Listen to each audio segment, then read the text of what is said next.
అక్కడ పంచవటి నిర్మించుకున్నారు. పంచవటిలో పర్ణశాల నిర్మించుకున్నారు. లక్ష్మణుడు అద్భుతంగా పర్ణశాల నిర్మించాడు. శ్రీరామునికి కూడా ఆ పర్ణశాల ఎంతో నచ్చి లక్ష్మణుని ఎంతగానో అభినందిస్తాడు. ఆ విధంగా రామ లక్ష్మణులు ఆ గోదావరి నదీ తీరమున ఆ పంచవటిలో ఆహ్లాదకరమైనటువంటి వాతావరణంలో ఆ కొండ గుహలో చూసుకుంటూ ఆ కొండ గుహల నుంచి వచ్చే జంతు సమూహాలను చూస్తూ ఆనందిస్తూ ఆ విధంగా చక్కగా ఒక 3 సంవత్సరాల కాలం గడిచిపోయిందట. ఇంకా వాళ్ళు బాగా ఆనందంగా ఉన్నారు. ఇంకా ఒక సంవత్సరం బాగా గడిచిపోతే 14 సంవత్సరాల అరణ్యవాసం కూడా పూర్తయిపోతుంది. ఆ సమయంలోనే వారికి అక్కడ మళ్ళా ఒక విపత్తు జరగడం ప్రారంభించింది.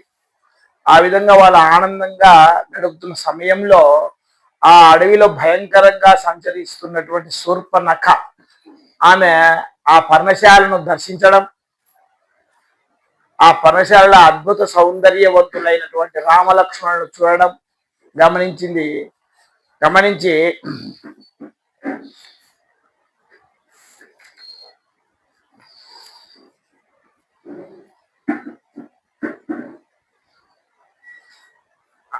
ఆమె రాముణ్ణి చూసి అనుకుంటుందట, రామచంద్రుని చూస్తుంది, సింహోరస్కం మహాబాహుం పద్మపత్ర నిభేక్షణం ఆజానుబాహుం దీప్తాస్యమతీవ ప్రియదర్శనం. ఎంత అందంగా ఉన్నాడు, సింహం లాగా కనిపిస్తున్నాడు, మహాబాహువులు పొడవైన చేతులు కలిగి ఉన్నాడు, పద్మపత్రముల వంటి కన్నులు కలిగి ఉన్నాడు, ఈ విధంగా పెద్ద పెద్ద భుజాలు కలిగి ఉన్నాడు అని ఆయన యొక్క రూపాన్ని వర్ణించుకుంటూ ఉంది. గజ విక్రాంత గమనం జటామండల ధారిణం సుకుమారం మహాసత్వం పార్థివ వ్యంజనాన్వితం. ఆయన అడుగులేస్తూ ఉంటే మదించిన ఏనుగు నడిస్తే ఎలా ఉంటుందో అలా భీకరంగా ఉంది. ఆ విధంగా ఆ రాముని యొక్క సౌందర్యాన్ని చూసి ఆమె మురిసిపోతూ ఉందట శూర్పనఖ.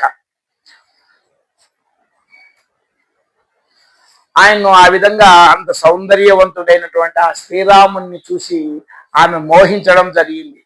వివాహం చేసుకుంటే ఇతనినే చేసుకోవాలి, అతడు మానవుడా ఎవరా కాదు, ఆయన మానవ జాతి తనది రాక్షస జాతి అని అవన్నీ కూడా ఆలోచించకుండా ఆ సౌందర్యవంతుడైనటువంటి అంత భుజబల పరాక్రమముడిగా